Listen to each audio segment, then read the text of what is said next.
A mensagem de hoje eu dei como tema mentalidade vencedora. Abra comigo sua Bíblia em Isaías 55, versos 8 ao 13.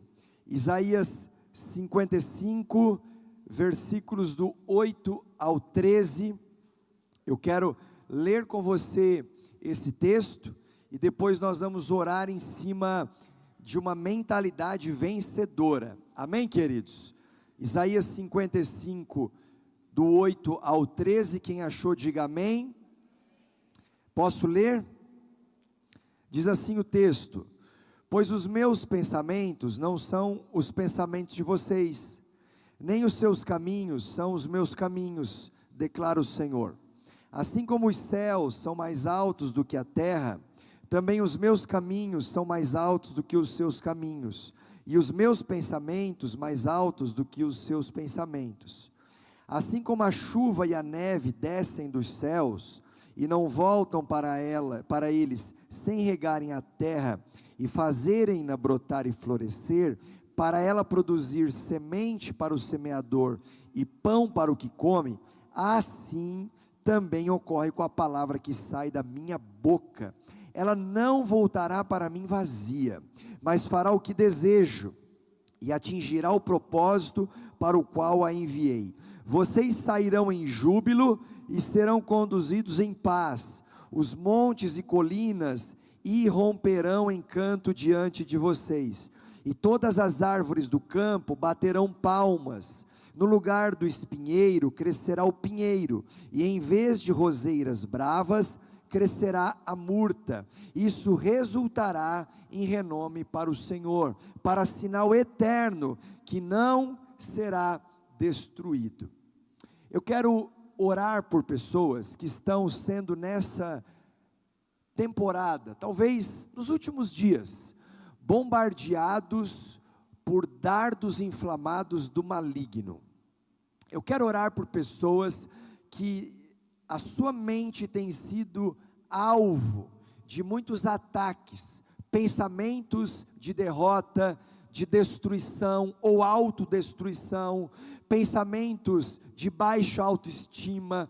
Você que tem sido completamente envolvido por pensamentos que estão te levando a sentimentos que não são bons. Deixa eu te falar, você não pode impedir com que um passarinho pouse na sua cabeça, assim como você também não pode impedir com que um pensamento venha na sua mente, mas assim como você pode impedir com que um passarinho faça ninho na sua cabeça, você também pode impedir com que um pensamento desça ao seu coração, se transforme num sentimento e te empurre a ter uma ação que você não gostaria de ter. É sobre isso que eu quero orar nesse momento. Então você que está sendo bombardeado por pensamentos que você não gostaria de ter, inclusive isso tem te dado insônia, ou você tem gastado horas do seu dia pensando naquilo que não precisava, isso tem te tornado improdutivo, deixando de ser uma pessoa mais criativa, com esperança sobre o futuro. Eu quero orar sobre a sua mentalidade. Se você é uma dessas pessoas, primeiro feche os seus olhos, e se você se identifica com essa necessidade de oração, só levanta uma das tuas mãos, eu quero orar por você. Isso, deixa a sua mão levantada. Isso, você que precisa dessa oração, você que tem sido envolvido por uma série de pensamentos que não são bons, levanta a sua mão. Isso, eu quero agora começar a orar por você. Pai, em nome de Jesus, nesse ambiente de fé, onde muitas pessoas estão com suas mãos levantadas, eu oro para que o Senhor desfaça o laço do caçador. Eu oro para que o Senhor anule o veneno mortal. Eu oro para que o Senhor aplaque a ira de Satanás e seus demônios. Pai, eu dou uma palavra de ordem agora, que toda influência maligna neste ambiente, na mente dos meus irmãos, que tem transformado em sentimentos que não são bons, e levado a ações que cada um não gostaria de ter, agora mesmo, eu declaro interrompida toda trama maligna, porque se por um caminho o diabo entrou, por 7 fugirá agora mesmo. Pai, toma a nossa mente cativa à obediência de Cristo. Sobre cada mão levantada, eu declaro uma mente liberta. Sobre cada mão levantada, eu declaro um coração livre para amar e prosperar segundo a vontade do Senhor. Meu Deus, levanta os valentes dessa geração. Ó Deus, em nome do Senhor Jesus, coloca de pé outra vez aquele que foi abatido. Pai, vem com um poder e renova a mente. Coloca a mão na sua cabeça, diga assim: a minha mente, sede da minha alma, não será depósito para o lixo de Satanás, mas sim para a palavra de Deus. Diga assim: eu tomo a minha mente, os meus pensamentos cativos à obediência de Cristo, em nome de Jesus. Quem crê, diga amém. Aleluia!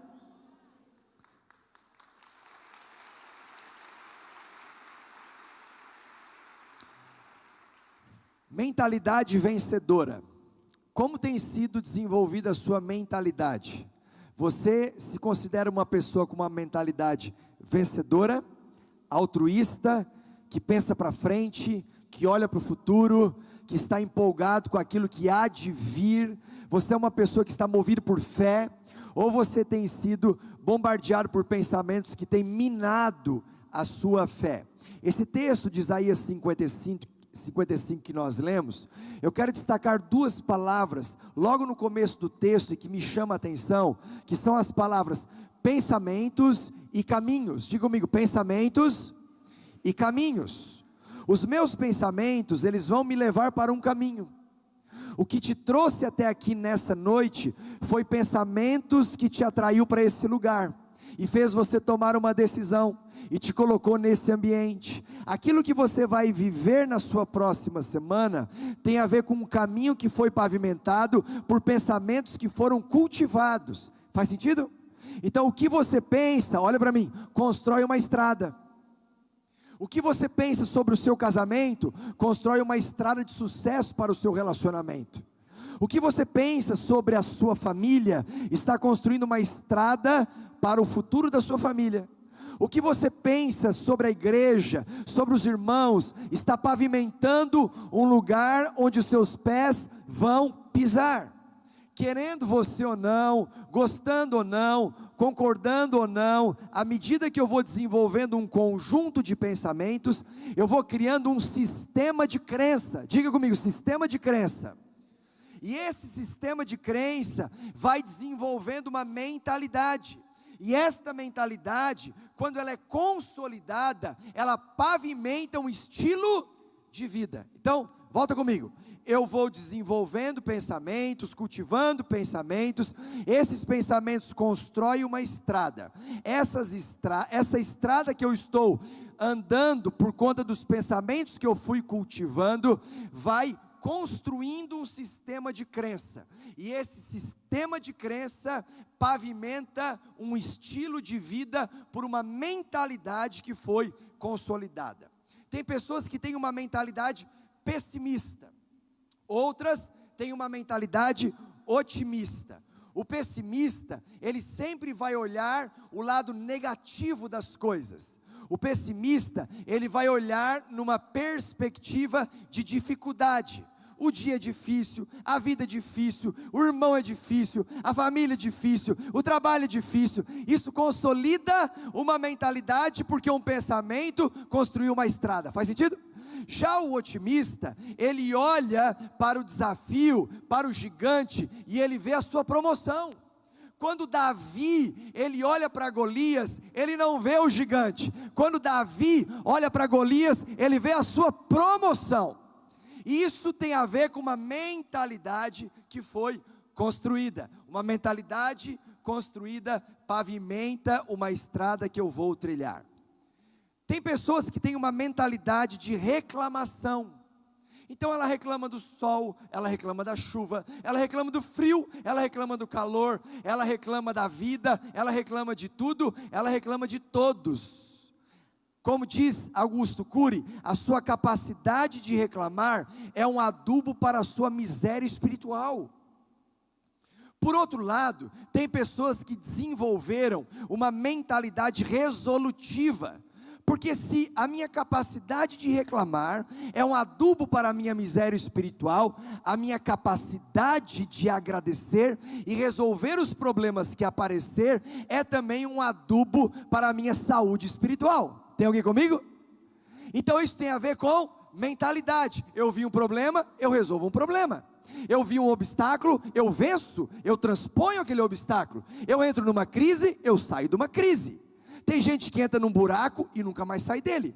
Hoje eu estava conversando com uma pessoa que entrou num buraco, o buraco da vida. E eu falei para ela assim: a primeira regra para você sair do buraco, qual é? Qual é a primeira regra para sair do buraco? Para de cavar, filho. Porque enquanto você continuar cavando, você vai se afundando no buraco que você mesmo está dentro. Mentalidade. Quer sair do buraco? Para de fazer aquilo que está te colocando para baixo. A partir do momento que você para de cavar o seu próprio buraco, você começou a dar um passo para sair dele. Faz sentido? Mentalidade. Tem gente que tem uma mentalidade de escassez. Está sempre faltando alguma coisa. Está sempre precisando de alguma coisa. Então uma pessoa que tem uma mentalidade de escassez, ela está sempre vivendo vazia. E quem está vazio, qualquer lugar para abastecer. E tudo parece um posto, não é? Agora, se você está cheio de Deus, cheio da presença de Deus, cheio da palavra de Deus, cheio de gratidão, você se torna seletivo. Então você escolhe o que você vê, você escolhe o que você conversa, você escolhe os amigos, você escolhe as rodas, você escolhe o lugar que você frequenta, você escolhe, porque você se tornou seletivo, e você é seletivo porque você está vivendo na abundância, andando de tanque cheio. Mentalidade. Tem gente que tem uma mentalidade mais egoísta, porque ele está sempre pensando em si. Não confunda humildade com baixa autoestima. Humildade é pensar menos em si. Baixa autoestima é pensar menos de si. Uma pessoa que pensa menos de si, ela se despreza, menospreza. Ela está sempre olhando no sentido pejorativo o seu próprio valor. Não pense menos de si, pense menos em si. Então você confronta a mentalidade egoísta com uma mentalidade de empatia. O que é empatia? É quando você consegue se colocar no lugar do outro. Então quando você se coloca no lugar do outro, você sente a dor do outro. Quando você se coloca no lugar do outro, você entende o outro, a dificuldade do outro, a limitação do outro, a crise do outro. E quando você consegue se colocar no lugar do outro, sentir a dor do outro, você está fazendo aquilo que a Bíblia fala em Mateus capítulo 22, onde nós devemos amar a Deus sobre todas as coisas, e ao nosso próximo como a nós mesmos. Eu só consigo amar o meu próximo como a mim mesmo, quando eu tenho amor próprio. Quando eu tenho amor próprio, eu desenvolvo uma mentalidade de compaixão, e ao desenvolver uma mentalidade de compaixão, eu crio empatia, e eu crio empatia porque eu consigo me colocar no lugar do próximo. Então tudo isso que eu estou falando tem a ver com mentalidade. Tem gente que tem uma mentalidade perfeccionista.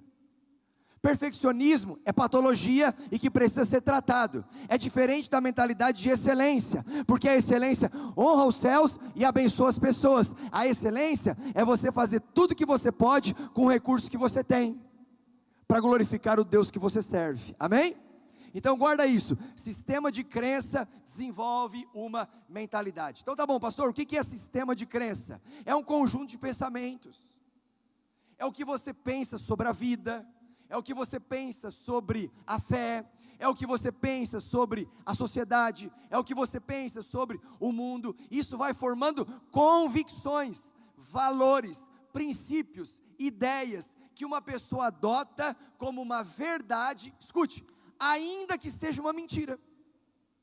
Tem uma frase muito conhecida, que diz assim: uma mentira repetida 1000 vezes torna-se verdade. Sabe quem disse isso?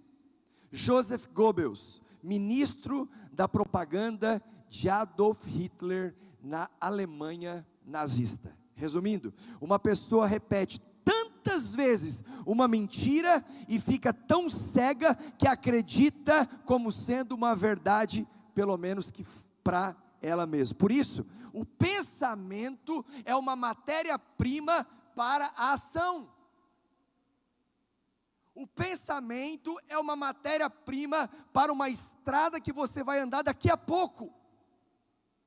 Uma semana está começando hoje. Você vai desenvolvendo um pensamento de vitória e você acaba de pisar na estrada do sucesso. Se você desenvolve um pensamento de derrota, você vai pisar na estrada do fracasso. Uma semana que começa, precisa de um pé de fé que pise, dizendo: eu vou viver uma grande semana na presença de Jesus. Mentalidade, pensamento que vai formando um sistema de crença, que pavimenta uma mentalidade e que constrói um estilo de vida. Aleluia! Eu lembro que em alguns momentos da minha carreira como atleta profissional, eu passei períodos desacreditado pelo treinador. O treinador olhava e não botava muita fé na minha competência, na minha capacidade, naquele momento. Eu também já passei períodos desacreditado pelos meus colegas de clube, mas ali eu sabia que era o meu limite, a última barreira de proteção para o meu estado emocional, porque o problema não era eles desacreditarem em mim, seja o treinador, seja a torcida, seja os atletas. O problema, ele aumentava, ou ele de fato se tornava uma realidade, o dia que eu mesmo desacreditava no meu potencial. É por isso que querer que vencer não é tudo, como diz Lombardi, mas querer vencer é. Você pode nem sempre ter êxito, mas querer ter é um significado muito grande. Eu já vi muitas pessoas vencerem na vida, muitas, e possivelmente você também, sem que outros acreditassem nela. Você já viu alguém assim? A gente vê isso muito nos esportes, a gente vê isso nos negócios, a gente vê isso nas famílias. Sabe aquela pessoa que ela está sendo projetada e muitas pessoas não acreditam nela? E de repente ela venceu na vida, e ela se tornou uma grande campeã, ou uma vencedora naquela área específica, pela qual ela se propôs a vencer. Agora, essa pessoa que venceu na vida, ainda que muitos não acreditaram nela, em contrapartida, você não vai ver uma pessoa que venceu na vida sem que ela mesma acreditasse nela. Então, enquanto as pessoas não acreditam em você, mas você acredita naquilo que Deus te entregou, naquilo que Deus te falou, naquilo que Deus está te capacitando, você é um vencedor em potencial. Ah, mas não tem ninguém acreditando em mim. Continua. Porque vai chegar um dia em que a vara de Arão vai florescer. Vai chegar um dia que esta árvore vai produzir frutos, porque você é como árvore plantada junto a ribeiros de águas correntes, que no tempo certo, na estação certa, dá o seu fruto. Aleluia!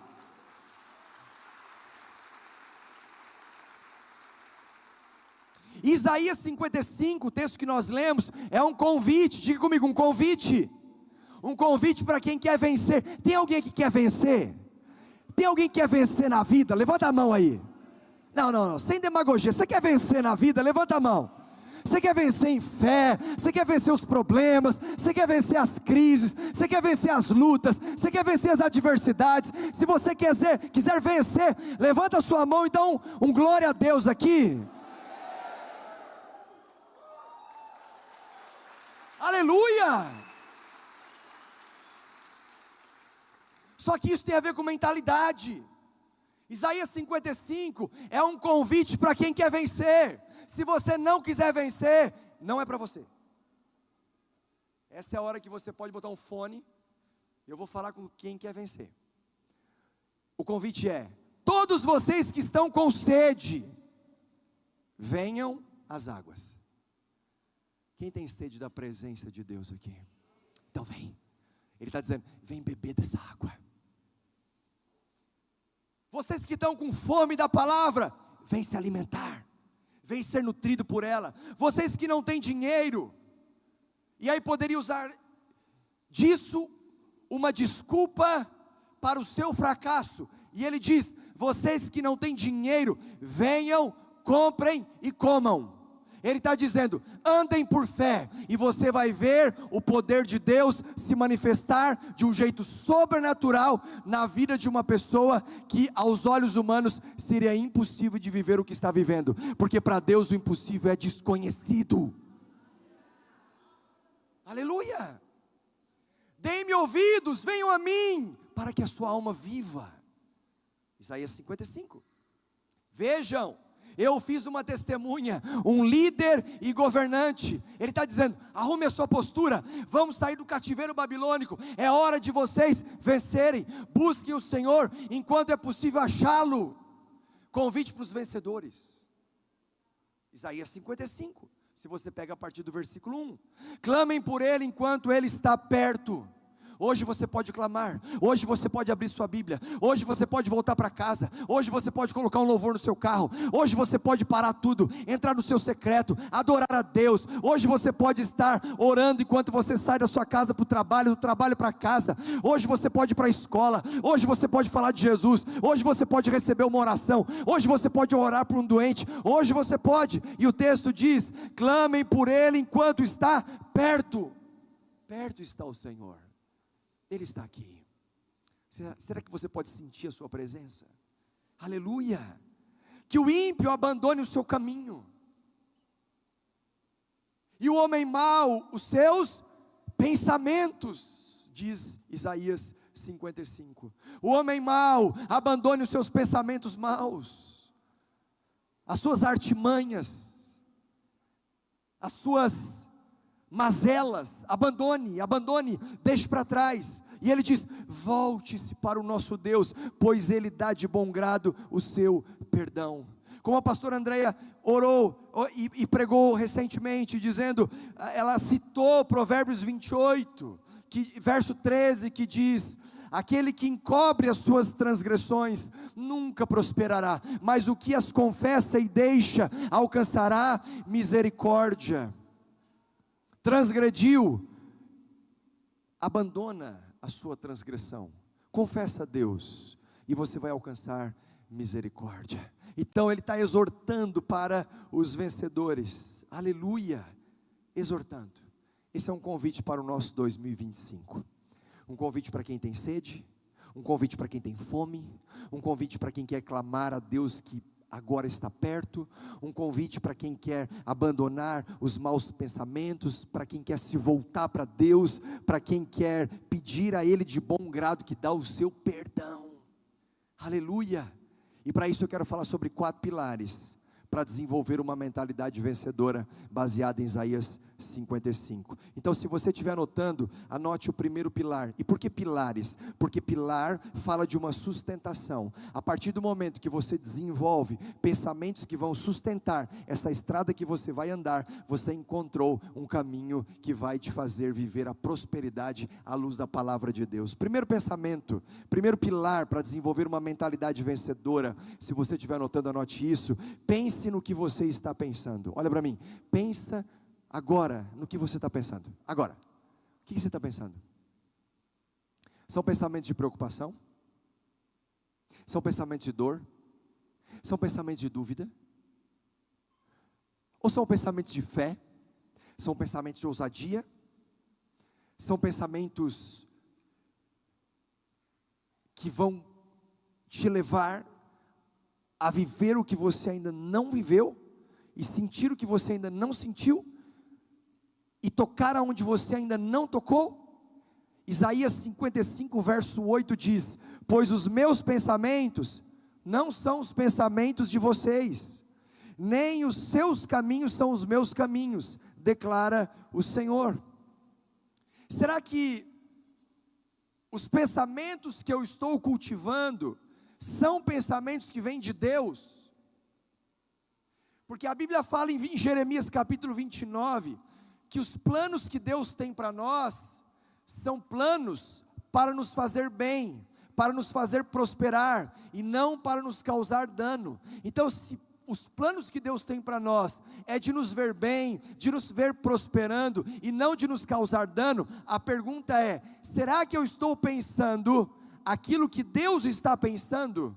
Porque se os pensamentos que eu estou cultivando, são pensamentos que vêm de Deus, esses pensamentos que eu estou cultivando e que vêm de Deus, vão me colocar nos caminhos de Deus,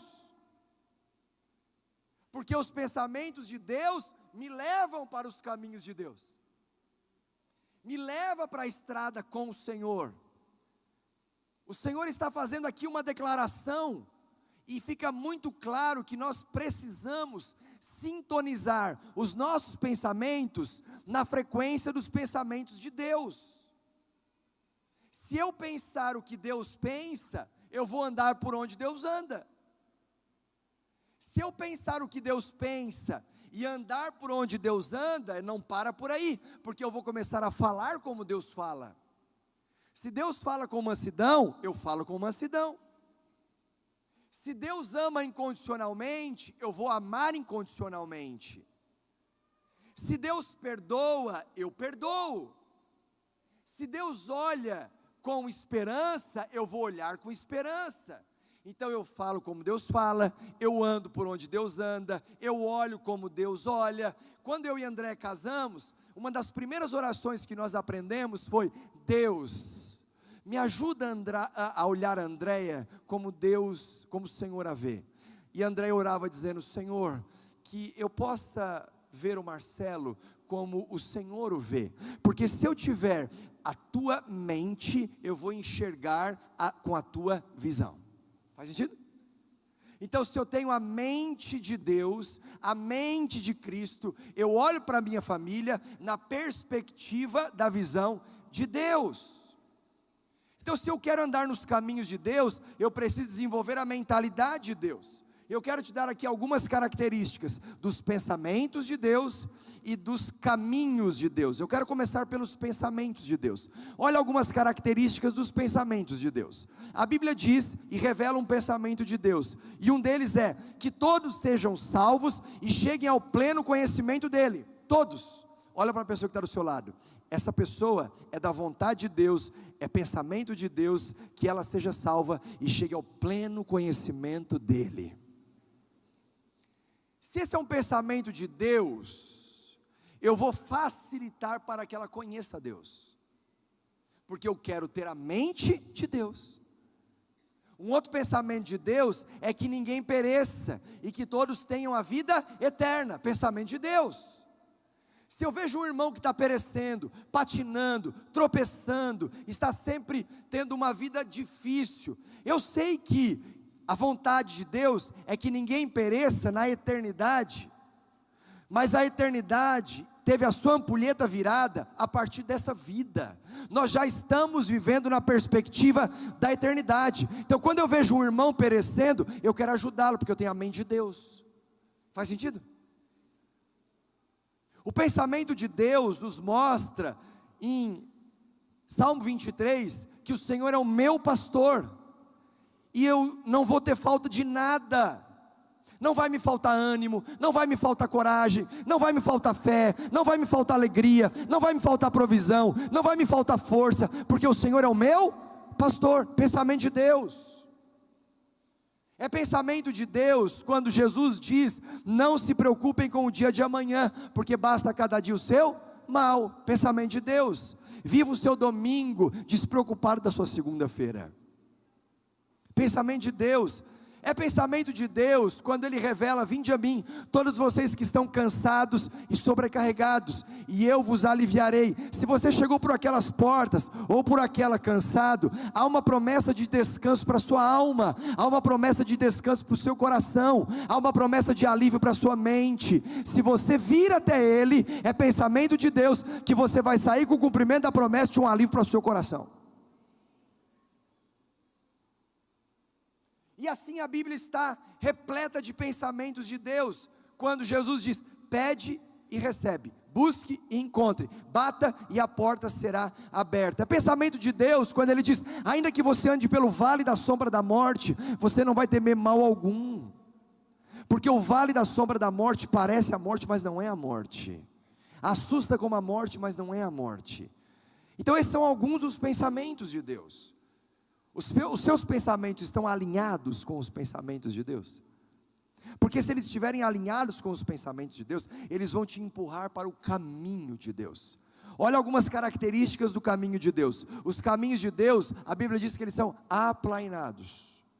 Você passa pelo deserto, você passa pelo monte, você passa pelo vale, mas o Senhor vem e aplana os seus caminhos. Diz também que quem anda na palavra, sabe que a palavra de Deus é lâmpada para os meus pés e luz para o meu caminho. O que significa isso? Significa que se ela é lâmpada para os meus pés, cada passo que eu dou, ela está iluminando o lugar que eu estou pisando. Se eu estou diante de um obstáculo, a palavra de Deus, ela clareia o lugar em que eu vou pisar, então faz com que eu evite de pisar e tropeçar.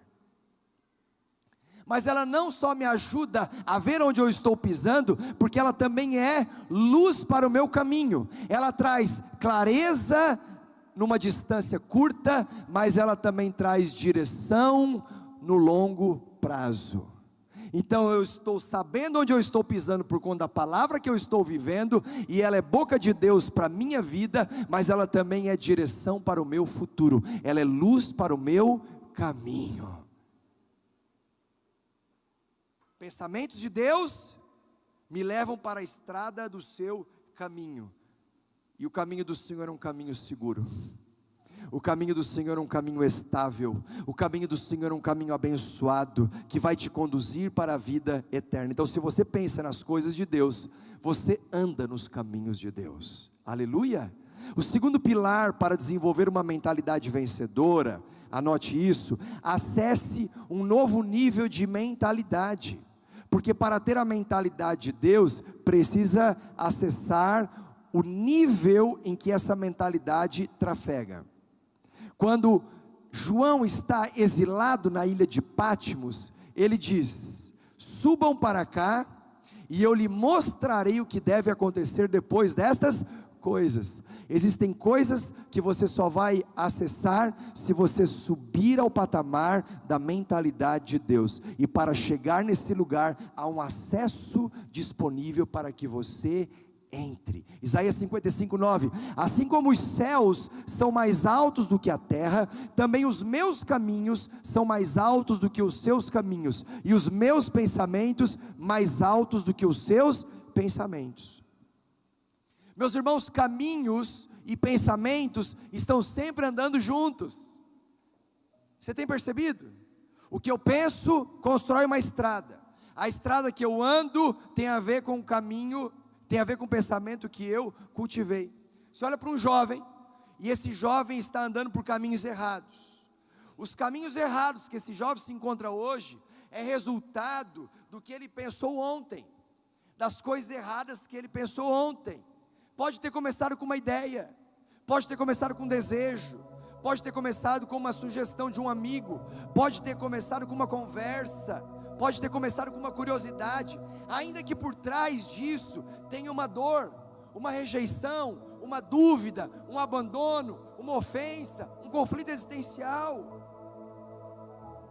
Mas de toda forma, começa com um pensamento que constrói uma estrada, começa com um pensamento que constrói uma estrada. A neurociência chama isso de caminhos neurais, onde você vai construindo pensamentos que vai pavimentando uma estrada. É por isso que você está desenvolvendo pensamentos que te levam gradativamente a ter sempre e automaticamente as mesmas atitudes. E tem horas que você se pega pensando: por que eu estou fazendo o que eu estou fazendo? Eu nem gostaria de ser quem eu estou sendo, mas é porque eu já andei tanto por esse caminho neural, eu já andei tanto por essa construção de pensamento, eu já acreditei tanto nessa ideia, que eu construí uma estrada, e agora eu estou numa enrascada. O que eu preciso? Eu preciso que Deus venha ao meu socorro, e os pensamentos do Senhor não são os meus pensamentos, os caminhos do Senhor não são os meus caminhos, porque os pensamentos e os caminhos do Senhor são muito mais elevados. Hoje, o Senhor está nesse lugar dizendo: suba o nível, suba o nível dos seus pensamentos, seja seletivo, não empreste a sua mente para ser uma oficina do diabo. Eu vou repetir: não empreste a sua mente para ser uma oficina do diabo. Aleluia. Assim como os céus são mais altos do que a terra, e aqui há um significado profético, tem uma visão de cima mais privilegiada do que a de baixo. Deus sempre está vendo o que eu não estou vendo. O homem pode ter o seu ponto de vista, mas Deus tem a vista de todos os pontos. Caminhos e pensamentos de Deus trafegam em um outro nível. Por isso que fé não é um esforço, fé é uma rendição. Para você acessar esse nível de uma mentalidade de Deus, você precisa não se esforçar para chegar lá, você precisa se render e crer. Se render e crer, se render e confiar. A Bíblia diz: entrega o seu caminho ao Senhor, confia nele e Ele agirá. Terceiro pilar para desenvolver uma mentalidade vencedora: busque a palavra da próxima estação. Tem uma próxima estação para aquilo que você está por viver na sua fé. Qual é a próxima estação? Existe uma palavra para isso. Há uma próxima estação da sua família, há uma próxima estação para os seus filhos. Qual é a palavra da próxima estação? Há uma palavra que vai te levar para a próxima estação do seu negócio. Qual é a palavra da próxima estação do seu negócio, da sua carreira? Qual é a palavra da próxima estação do seu ministério? Qual é a palavra que Deus está te falando nessa noite? Isaías 55, 10 e 11, presta atenção: assim como a chuva e a neve descem dos céus e não voltam para eles, sem regarem a terra e fazerem-na brotar e florescer, para ela produzir semente para o semeador e pão para o que come, assim também ocorre com a palavra, vou repetir, assim também ocorre com a palavra que sai da minha boca, disse o Senhor. Ela não voltará para mim vazia, mas fará o que desejo e atingirá o propósito para o qual a enviei.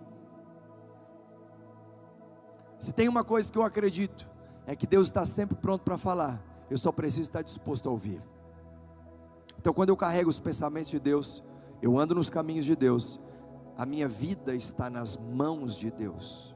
Quando uma palavra sai da boca de Deus, sai do coração de Deus e entra no nosso coração, essa palavra não volta para Deus sem produzir em nós o seu propósito. Essa palavra está sendo pregada, ela não vai voltar para Deus sem produzir em você o seu efeito. Num dos devocionais dessa semana, o texto bíblico dizia: alegrai-vos. Outra vez digo, alegrem-se, ou regozijem-se, ou alegrai-vos. A alegria não é uma sugestão, a alegria é um mandamento.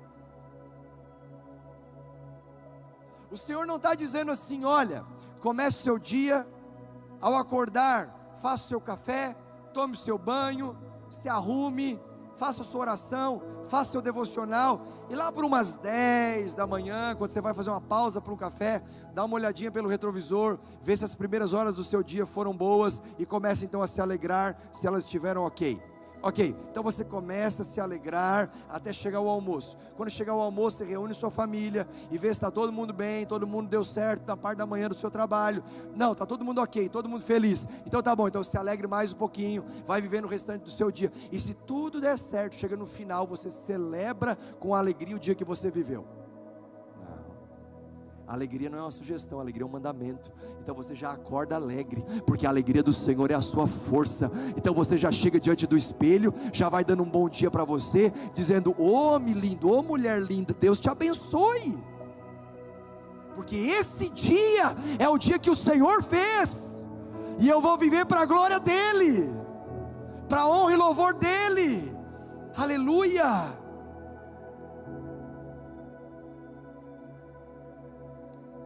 Eu estava me expondo a um estudo, inclusive tem um vídeo que circula já há um bom tempo pela internet, que é um estudo feito entre 40 mil pessoas de 8 a 80 anos. 40 mil pessoas foram pesquisadas entre 8 a 80 anos, e essa é uma pesquisa sobre leitura bíblica. Por que eu estou falando sobre isso? Porque a palavra que sai da boca de Deus, e assim como a chuva que rega a terra, não volta para o céu sem produzir o efeito da frutificação. A palavra de Deus, liberada pela boca de Deus, através das Escrituras, encontra a minha mente e a sua, que vai produzir um sentimento no nosso coração, que vai nos levar a ter uma ação. Não volta para Deus sem produzir em cada um de nós o seu fruto, o seu efeito, o seu resultado. Então, olha o que acontece com quem lê a Bíblia algumas vezes por semana. Olha o efeito que isso produz. O estudo apontou, coloca aqui para mim, que quem lê de 1 a 2 vezes por semana, isso não traz um impacto significante. Exemplo, eu comecei essa palavra dizendo: abra sua Bíblia em Isaías 55. Aí você abriu sua Bíblia lá, impressa, ou no celular, ou você que não trouxe, acompanhou comigo aqui na projeção. Então você leu uma vez, pronto, li uma vez a semana, no culto quando o pastor pediu para ler, abrir a Bíblia. Aí você vai para o seu pequeno grupo durante a semana, aí o seu líder diz assim: agora nós vamos abrir a palavra de Deus no Salmo 23, aí você abre lá e ele lê: o Senhor é o meu pastor e nada me faltará, Ele me faz deitar em verdes pastos, descansar em águas tranquilas, refrigera a minha alma. Enfim, você leu 2 vezes, uma no culto quando o pastor pediu para abrir a Bíblia, outra no seu pequeno grupo quando o seu líder pediu para abrir a Bíblia. Então você leu 2 vezes, sabe o que significa isso? Quase nada. Estudo de 40 mil pessoas entre 8 e 80 anos, 1 a 2 vezes por semana. E se você lê 3 vezes, o que diz o estudo? Começa a trazer sinal de melhora, mas nada significativo. Leu com o pastor no domingo, leu com o seu líder de pequeno grupo durante a semana, mas em um outro dia da sua semana, você foi para o seu quarto, abriu sua Bíblia e leu, talvez um capítulo, talvez 2, talvez 3, significa que começou a trazer um sinal de melhora, mas ainda muito discreto. Agora observe, para quem começa a ler 4 vezes por semana, pelo menos, a solidão diminui 30%.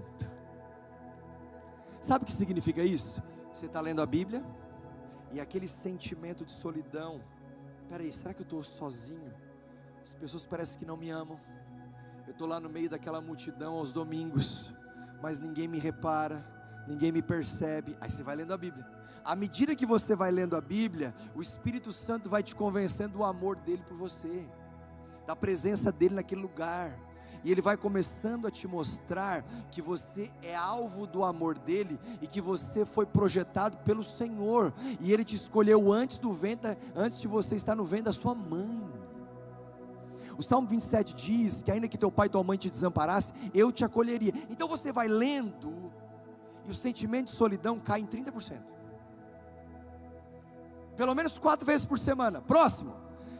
A raiva diminui em 32%. Esse é aquele momento onde a esposa pega a Bíblia e o marido fica irado. Ela fala assim: vai ler a Bíblia. Não. Esse é o momento que a esposa fica com raiva porque o marido está com ira, e ela vai ler a Bíblia. Aí ela vai ler a Bíblia e a raiva dela diminui em até 32%.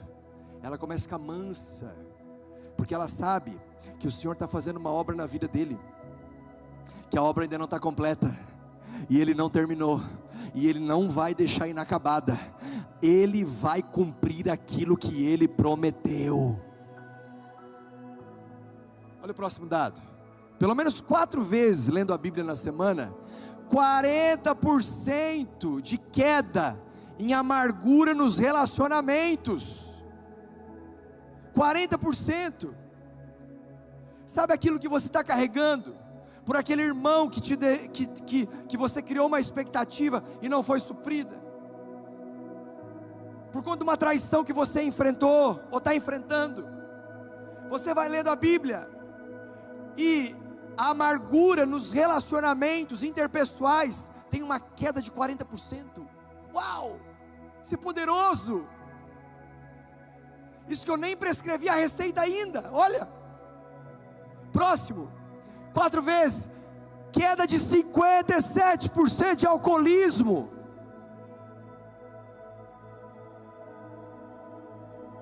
O poder de uma palavra que vem da boca de Deus. Se Ele faz isso com o alcoolismo, Ele faz isso com qualquer outro tipo de dependência. Se você está preso num vício, olha para mim aqui. Leia a Bíblia, leia a Bíblia, leia a Bíblia, leia a Bíblia, leia a Bíblia, leia a Bíblia, porque a palavra que vem da boca de Deus não vai voltar para Ele sem produzir em você o seu efeito. Aleluia! Próximo. 60% de estagnação espiritual diminui. E aí, irmão, como é que você está? Estou indo. Está indo para onde? Também não sei. Como é que está a fé? Daquele jeito. Está indo no culto? De vez em quando. Orando? Não. Lendo a Bíblia? Nem pensar. Estagnou espiritualmente. Vamos servir? Não tenho tempo. Então ele começa a ler a Bíblia. Ele começa a ler a Bíblia, e à medida que ele vai começando a ler a Bíblia, ele vai descobrindo em João capítulo 13, que diz que o maior é aquele que serve. Quando Jesus chega para Pedro e diz: Pedro, vou lavar teus pés. E Pedro diz: não, os meus pés não. E Jesus olha para Pedro e diz: Pedro, se eu não te lavar os pés, tu não tem parte comigo no reino. Aí Pedro olha para ele e fala assim: então tá bom, Senhor, já lava, dá um banho e tal. Ele diz: não, também não exagera, só os seus pés. Naquele texto e contexto, ele está dizendo: o maior é aquele que serve. Mais uma. Pessoas presas em pornografia. Leu a Bíblia pelo menos 4 vezes na semana. Está aqui o teu remédio. A queda de 61% da pornografia. O Brasil está entre os primeiros no ranking que mais acessa pornografia. A nossa grande libertação da nação brasileira da dependência da pornografia, o vício da pornografia, está na leitura da palavra de Deus.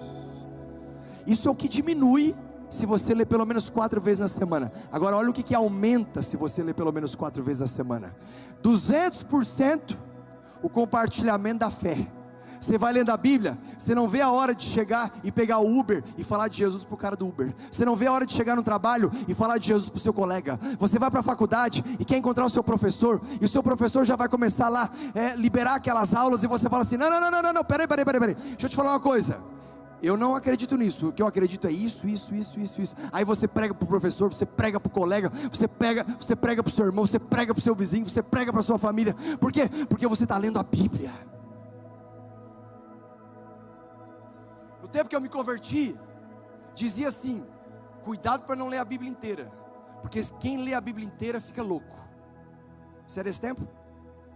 Rapaz, eu já li a Bíblia inteira 1 vez, 2, e eu acho que eu estou só melhorando, Pelo menos a Andréia acha. Amém, irmã? Tá bom. Obrigado.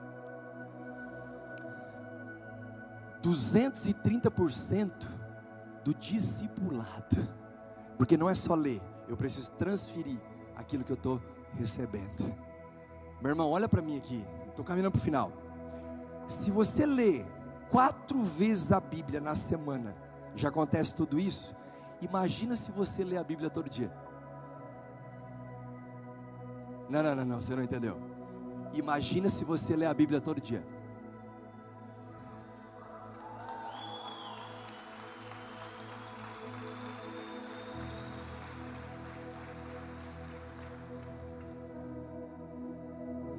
Olha para a pessoa que está do seu lado e diga assim para ela: imagina se você ler a Bíblia todo dia.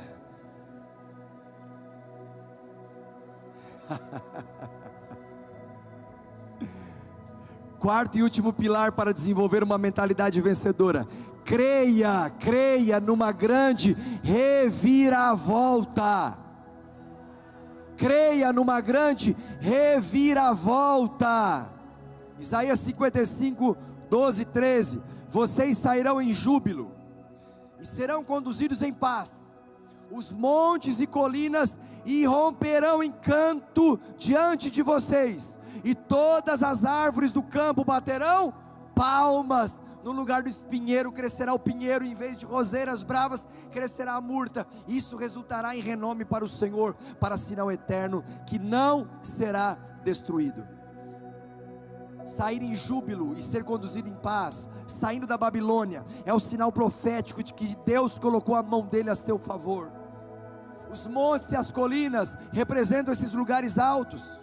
Você lembra as 2 palavras que eu destaquei no início do texto? Pensamentos e caminhos do Senhor. Pensamentos e caminhos do Senhor são muito mais elevados. É do nível dos montes e das colinas. E quando isso acontece, tudo ao seu redor, diz o texto, vai começar a celebrar. Enquanto que o oposto dos montes e colinas são vales e desertos. Talvez você esteja vindo de lá, mas quando você chega nesse nível de mentalidade de Deus, que constrói uma estrada do caminho do Senhor, olha o que diz o texto: as árvores baterão palmas. As árvores, aquilo que não se move, aquilo que é inerte, aquilo que não tem movimento, quando vê você chegar,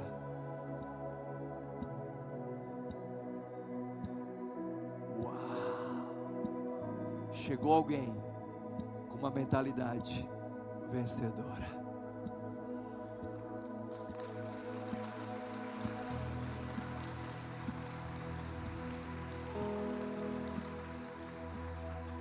Fique de pé, eu quero orar com você. Essa noite é uma noite de reviravoltas.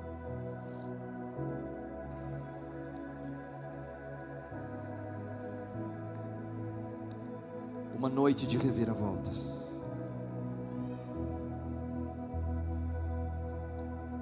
Eu quero só recapitular com você os 4 pilares para você desenvolver uma mentalidade vencedora. Primeiro, pense no que você está pensando. Segundo, acesse um novo nível de mentalidade. Terceiro, busque a palavra da próxima estação. Quarto, creia numa grande reviravolta. Feche os seus olhos.